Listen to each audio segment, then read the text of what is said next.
Saudara, judul firman Tuhan pada malam hari ini yaitu membangun tembok kewaspadaan. Di dalam nama Tuhan Yesus menyampaikan kesaksian firman Tuhan. Saudara, kota pada zaman dahulu pasti dikelilingi oleh tembok.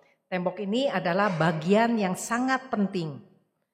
Jika tidak ada tembok ini, kota akan mudah diserang. Jika tidak ada tembok ini, kota tidak ada garis batas. Tidak ada garis batas, kota akan perlahan hilang, saudara. Jadi kota zaman dulu pasti ada temboknya. Bukan sekedar sebuah tembok, tetapi harus satu tembok yang benar-benar sangat kuat. Saudara, hati setiap kita harus ada temboknya. Tembok ini dibangun dengan apa? Dibangun dengan kebenaran firman Tuhan. Tembok ini harus sering kita perhatikan. Sebab kadang tembok ini bisa rusak, saudara, retak. Sehingga dengan mudah musuh bisa masuk menyerang. Kita akan sama-sama melihat di dalam 2 Tawarik pasal yang ke-36, 2 Tawarik pasal 36 ayat 19. Mereka membakar rumah Allah, merobohkan tembok Yerusalem dan membakar segala puri dalam kota itu dengan api. Sehingga musnahlah segala perabotannya yang indah-indah. Saudara, mereka ini adalah Raja Babel. Apa yang dilakukan Raja Babel terhadap kota Yerusalem? Pertama adalah merobohkan tembok Yerusalem. Setelah merobohkan, saudara, mereka itu bisa masuk. Kedua adalah dengan api membakar apa yang ada di dalam kota. Saudara, Raja Babel adalah menunjukkan si iblis. Yang dia ingin lakukan adalah merusak tembok kita. Setelah itu dengan api membakar semua yang ada di dalam. Selanjutnya barang yang berharga akan diambil. Saudara, apa barang yang paling berharga? Yang paling berharga adalah hidup iman rohani kita. Hati kita, saudara, harus dilindungi, dikelilingi oleh tembok. Tembok ini adalah kebenaran firman Tuhan. Tetapi saudara, kadang tembok rohani kita ini bisa rusak, saudara, bisa retak, bisa berlubang. Sehingga tema KKR minggu yang lalu membangun kembali tembok yang rusak. Apakah saudara masih ingat tembok apa saja yang akan kita bangun? Tembok kebenaran, tembok persatuan, kemudian tembok keluarga. Hari ini kita akan lanjutkan dengan membangun tembok kewaspadaan. Saudara, sudah disampaikan bahwa tembok rohani adalah sangat penting. Akan tetapi saudara, bagaimana tingginya, bagaimana tebalnya, bagaimana kuatnya tembok ini? Saudara, jika tidak ada yang menjaganya, musuh mungkin bisa menyusup masuk. Jadi penjaga atau tentara harus berdiri di atas tembok. Pada waktu orang tidur, tentara penjaga tidak boleh tidur. Dia harus menjaga sepanjang malam itu. Dia harus terus melihat apakah dari jauh itu ada gerakan. Umpamanya dia melihat dari jauh itu ada titik api yang bergerak semakin mendekat. Atau ada setumpuk bayangan yang bergerak. Menunjukkan ada musuh yang akan menyerang. Tentara penjaga harus segera membunyikan trompet untuk membangunkan orang. Supaya semua orang bangun melindungi tembok ini. Jadi manfaat tembok ini adalah untuk perlindungan. Tetapi jika tembok ini rusak, tidak ada yang menjaganya, tidak ada penjaga malam, sekalipun tembok itu tinggi. Saudara, musuh itu bisa memanjat tembok. Masuk, asal pintu bisa dibuka, sudah akan menguasai kota. Kota akan jatuh ke tangan musuh. Jadi penting dalam kondisi siap waspada. Hari ini mungkin sangat tenang, baik, aman, tetapi tidak menunjukkan besok akan tetap sama. Tetapi saudara, jika saudara berdiri di atas tembok, kita itu akan bisa melihat lebih jauh sehingga bisa membuat sebuah persiapan. Sama juga dengan iman kerohanian kita. Yang menjadi satu pertanyaan, apakah tembok iman saudara dan saya ada dilengkapi dengan kewaspadaan? Apa yang disebut dengan kewaspadaan? Kewaspadaan adalah kesiagaan, kesiapan, tidak tidur, tidak bisa tidur, kondisi dalam kesadaran yang tinggi. Saudara, sebenarnya bukan saja di dalam hal rohani. Dalam kehidupan keseharian, kewaspadaan itu sangat penting. Upamanya di dalam orang bekerja. Atau juga saudara mungkin berdagang. Itu perlu waspada saudara. Jika kita tidak waspada, bisa mendatangkan kerugian. Bisa juga mendatangkan kecelakaan. Jadi Alkitab memberitahukan kepada kita harus berjaga-jaga, berwaspadalah. Dalam iman rohani, jika tidak waspada, pada akhirnya akan mengalami kegagalan. Saudara, sekalipun tidak gagal keseluruhannya, tetapi akan membawa kerugian, mendatangkan kemaluan yang besar bagi diri sendiri. Dalam Alkitab kita akan melihat seorang yang bernama Nuh, saudara. Di dalam hidupnya ada waktu di mana dia itu tidak waspada. Dan tidak waspada ini adalah waktu terakhir dia. Mari kita sama-sama melihat di dalam Kejadian pasal yang ke-9, kita baca dari ayat 20 sampai 23. Kejadian 9 ayat 20 sampai 23. Nuh menjadi petani. Dialah yang mula membuat kebun anggur. Setelah ia minum, mabuklah ia dan ia telanjang dalam kemahnya. Maka Ham bapa Kanaan itu melihat aurat ayahnya. Lalu diceritakannya kepada kedua saudaranya di luar.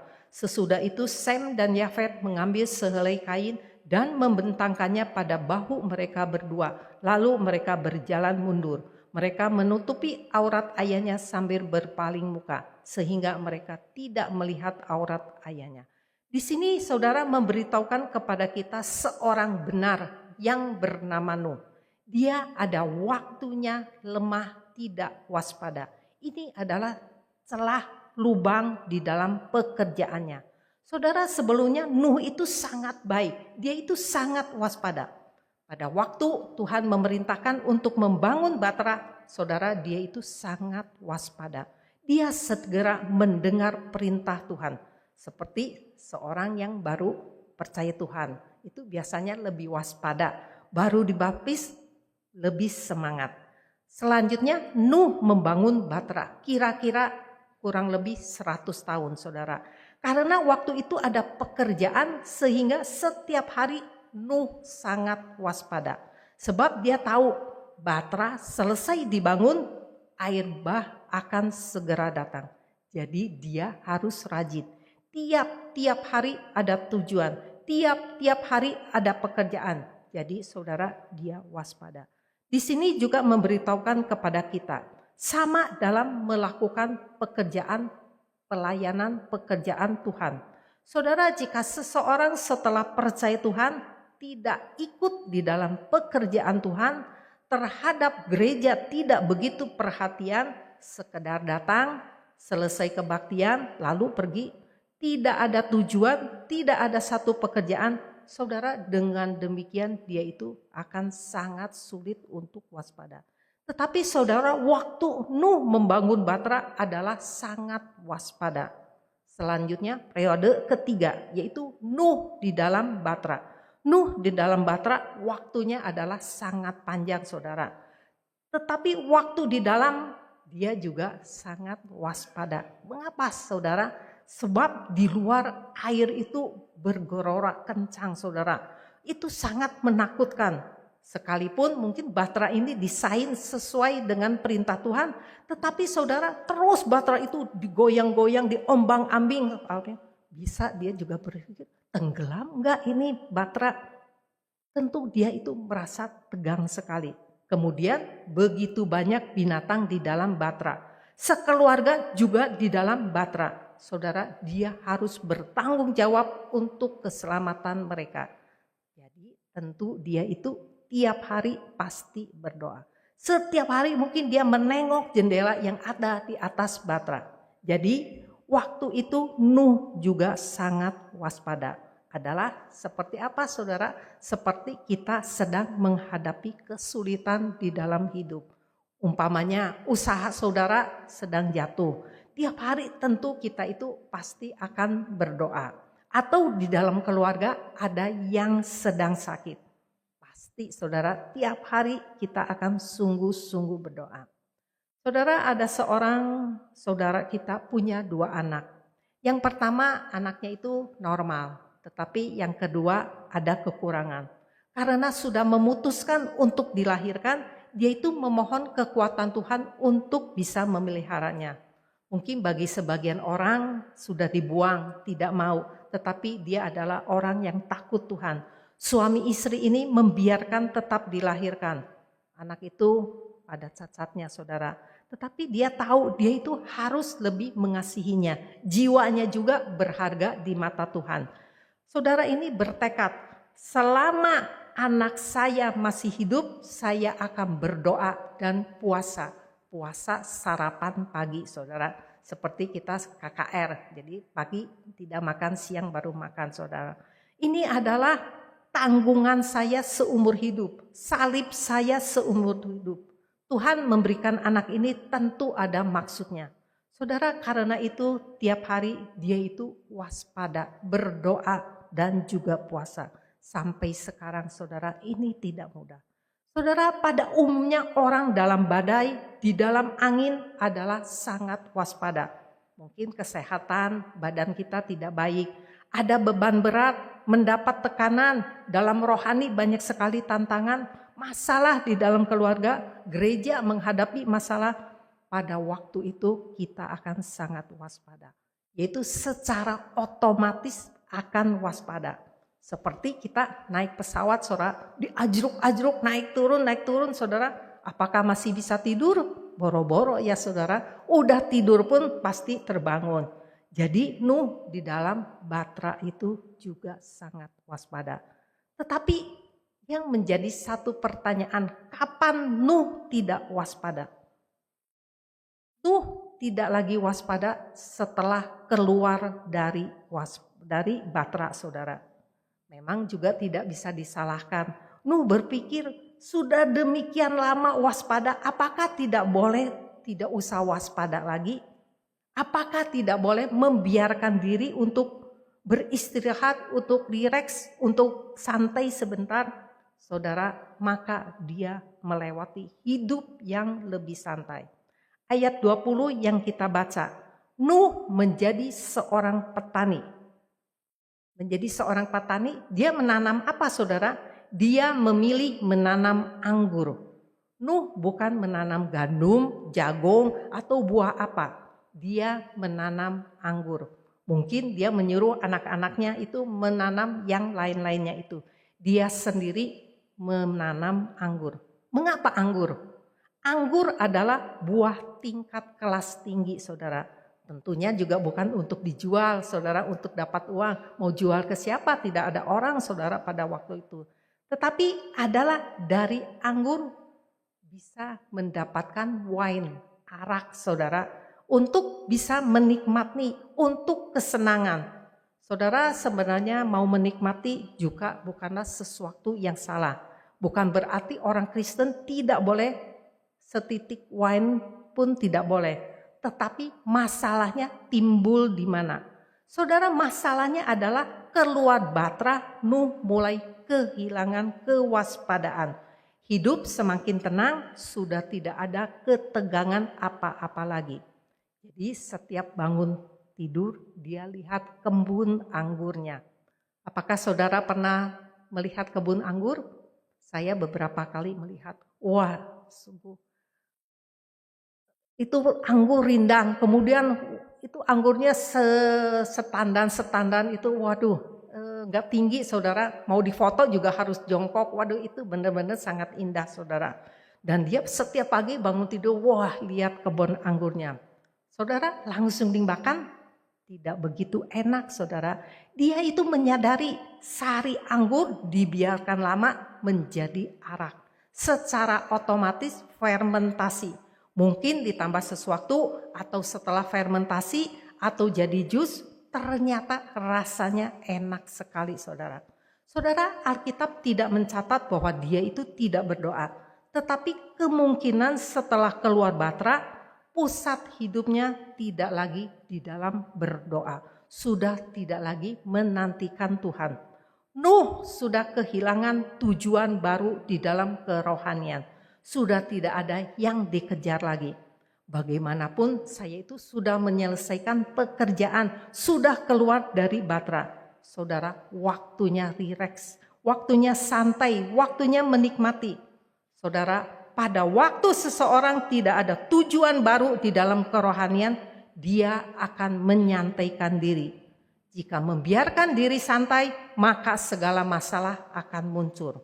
Saudara, setelah menyantaikan diri, si aku yang di dalam ini bisa muncul keluar. Si aku keluar, maka ini bukan hal yang main-main lagi, saudara. Lagi pula, di sini kita lihat bahwa Nuh tidak ada orang yang mengingatkannya.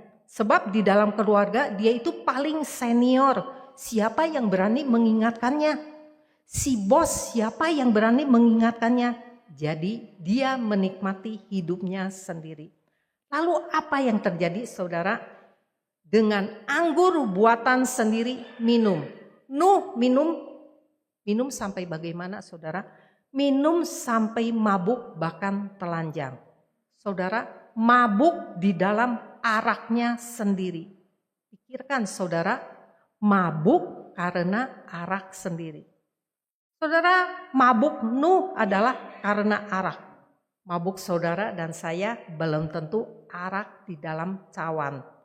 Arak kita mungkin bukan terbuat dari anggur, tetapi kita juga ada arak yang kita sukai.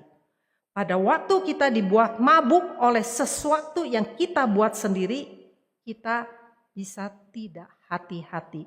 Sudah membuka baju sendiri, malah kita tidak tahu. Saudara, arak ini adalah apa? Mungkin adalah sesuatu yang kita kejar, sesuatu yang kita cari. Kita sangat mabuk di dalamnya. Kita sangat menikmati di dalamnya. Saudara, bisa juga bisnis. Bisa juga usaha, kita mengejarnya, kita ingin usaha bisnis kita berhasil. Saudara, pada waktu berhasil, kolega kita, orang-orang mengaguminya, semua mengakuinya. Pujian, tepuk tangan, uang, semua berdatangan. Saudara berhasil, terkenal, dapat uang banyak, tentu saja bukan kita katakan itu tidak baik. Tetapi adalah jika meminum arak itu tetapi kita tidak bisa mengontrol semua itu, kita bisa mabuk di dalamnya. Saudara, orang sangat mudah mabuk di dalam arak buatannya sendiri.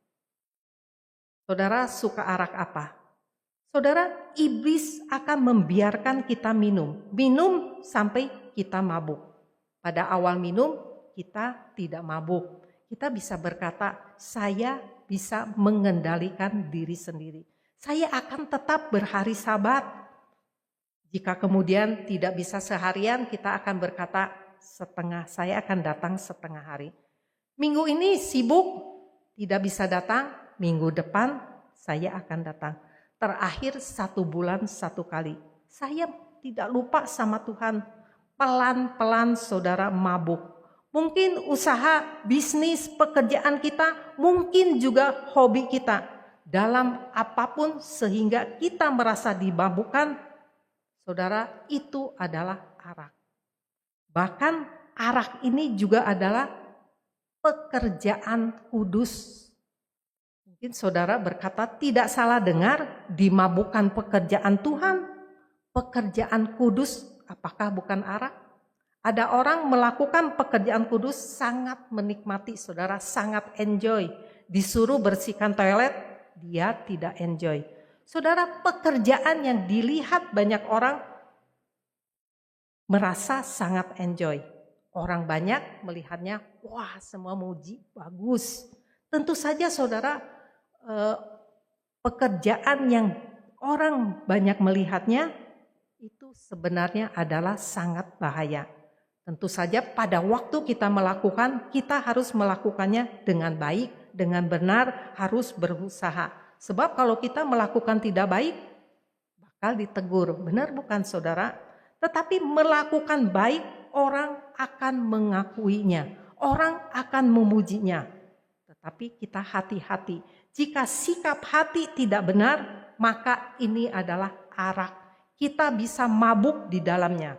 Saudara, kadang kita lupa mengapa kita melakukannya. Untuk siapa melakukannya. Lupa untuk siapa melakukan, lupa diri sendiri. Saudara, artinya arak sudah diminum. Atau menduduki sebuah jabatan, kita merasakan, wah ini peluang, ini adalah sesuatu yang baik sehingga orang-orang sangat menghormati. Ini juga adalah arak. Ada orang setelah menduduki jabatan sudah tidak mau turun. Sebagai pemimpin, wah bisa mengatur orang saudara, orang akan mendengar perkataan. Ini juga merupakan sebuah arak. Jadi arak ini adalah bisa segala sesuatu. Kita bisa mabuk. Setelah mabuk, apa yang dilakukan saudara? Di ayat 21, setelah ia minum, Nuh minum, mabuklah Nuh dan ia telanjang dalam kemahnya. Telanjang artinya adalah kemaluan ditunjukkan saudara, dipertontonkan. Sebab setelah berdosa Adam dan Hawa, mereka itu menutupi diri sendiri. Dosa akan menimbulkan kemaluan saudara. Jika mabuk juga sama saudara, di dalam rohani bisa orang itu memperlihatkan kemaluannya. Saudara, apa artinya? Adalah yang sebenarnya kita, bentuk kita yang asli. Contoh saudara, kita memakai baju, kita semua memakai baju. Kita pakai baju, perut kita buncit, ketutup sama baju saudara. Atau kulit kita ada bopeng, ada kurap, ada totol, semua.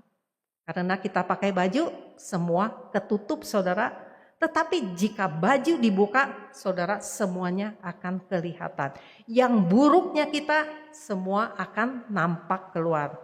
Saudara, orang jika sudah dimabukkan oleh arak ataupun sesuatu, maka si aku yang di dalam sini, yang lemah, yang buruk, bentuk asli, muka yang asli itu semua akan nampak keluar. Rupa asli kita.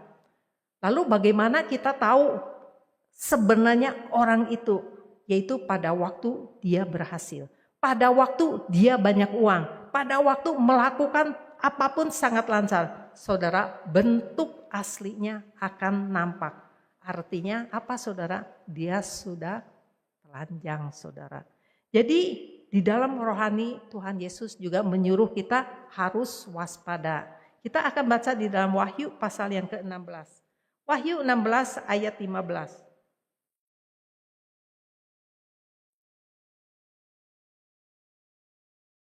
Wahyu 16 ayat 15. Lihatlah, aku datang seperti pencuri. Berbahagialah dia yang berjaga-jaga dan yang memperhatikan pakaiannya supaya ia jangan berjalan dengan telanjang dan jangan kelihatan kemaluannya. Di sini firman Tuhan mengingatkan kepada kita, menyuruh kita harus berjaga-jaga, harus berwaspada terus. Mengapa? Di sini dikatakan sebab kedatangan Tuhan Yesus itu seperti pencuri. Saudara, pencuri datang tidak akan memberitahukan kepada kita kapan. Di dalam Matius pasal yang ke-24, Tuhan Yesus juga mengatakan hal yang sama. Aku datang seperti seorang pencuri. Saudara, saya masih ingat kemasukan pencuri. Mungkin 2 kali saudara, ada banyak barang yang hilang. Saudara, sehingga bisa merasakan apa yang dikatakan di sini, yaitu pencuri datang itu tiba-tiba. Saudara, pencuri tidak akan memberitahukan kita kapan datang. Tunggu, aku datang besok. Saudara, saya pikir kalau kita tahu pencuri kapan datang, kita tidak akan kecurian, saudara. Dia memberitahukan kita tidak kecurian. Jadi, waktu kedatangan Tuhan Yesus, bagian besar jemaat belum tentu bersiap, tidak berjaga-jaga, tidak waspada. Saudara, yang menjadi satu pertanyaan, mengapa orang itu bisa tidak waspada? Karena hidup tenang, hidup nyaman. Kehidupan semakin nyaman, tentu kita akan semakin tidak waspada. Saudara bisa perhatikan sekarang, pandemi itu sudah lewat. Yang traveling semakin traveling, saudara. Kembali kehidupan seperti dulu. Apakah saudara masih ingat pada waktu pandemi kita itu sangat panik, saudara, terus berdoa, berjaga-jaga, takut mati, pakai masker dan berpikir bertahan atau tidak. Waktu gereja buka, berbondong-bondong kita datang. Kita semua ingin beribadah. Di rumah terus dengar firman Tuhan, terus berdoa. Tidak tahu, hidup itu apakah bertahan atau tidak. Tidak tahu pandemi itu sampai kapan, merasa dunia seperti berhenti. Saudara, pada waktu itu kita sangat waspada. Apakah sekarang masih waspada? Dikatakan di sini, jika tidak waspada, maka pakaian akan hilang. Pakaian di sini menunjukkan perbuatan baik. Jika percaya Tuhan, kita ada perbuatan baik, maka kita tidak ada kemaluan lagi. Jadi Alkitab memberitahukan kepada kita harus berjaga-jaga, waspada. Hari ini mari kita bertanya kepada diri kita sendiri. Jika Tuhan datang seperti pencuri, jika Tuhan itu tiba-tiba datang, apakah saudara dan saya sudah siap? Kita lihat di dalam Wahyu pasal yang ketiga, ayat yang ketiga. Wahyu 3 ayat yang ketiga. Karena itu ingatlah bagaimana engkau telah menerima dan mendengarnya. Turutilah itu dan bertobatlah. Karena jikalau engkau tidak berjaga-jaga, aku akan datang seperti pencuri dan engkau tidak tahu pada waktu manakah aku tiba-tiba datang kepadamu. Saudara, ini adalah surat teguran Roh Kudus kepada jemaat di Sardis. Jemaat di Sardis adalah jemaat yang dikatakan hidup padahal mati. Apa artinya saudara jemaat yang hidup padahal mati? Artinya bahwa mereka itu percaya Tuhan, percaya lama puluhan tahun, ada kepatian mereka datang. Dalam pekerjaan kudus mereka juga ambil bagian. Tetapi saudara, rohani mereka tidak ada perubahan. Tidak ada pertumbuhan, bertahun-tahun tetap sama, stagnan saudara. Jadi Roh Kudus mengingatkan, ingatlah bagaimana engkau telah menerima. Menerima apa saudara? Yaitu kasih karunia, berkat Tuhan, keselamatan. Itu yang sudah kita terima. Mendengar apa saudara? Yaitu firman Tuhan. Setiap kali kita datang kebaktian, kita mendengar firman Tuhan. Dan di sini dikatakan turutilah itu dan bertobatlah, berubahlah. Saudara, kita tidak tahu kapan Tuhan Yesus datang. Mungkin baik secara pribadi ataupun secara global. Tetapi saudara, itu tidak penting. Yang paling penting adalah jika Tuhan tiba-tiba datang, apakah kita sudah siap? Apakah kita tembok kewaspadaan kita tetap dalam kondisi terjaga, saudara? Kita berharap bahwa kita semua ketika Tuhan datang, kita semua sudah siap. Demikianlah firman Tuhan pada malam hari ini, kiranya boleh menjadi kekuatan dan juga pencerahan di dalam rohani kita. Sebelum kita masuk di dalam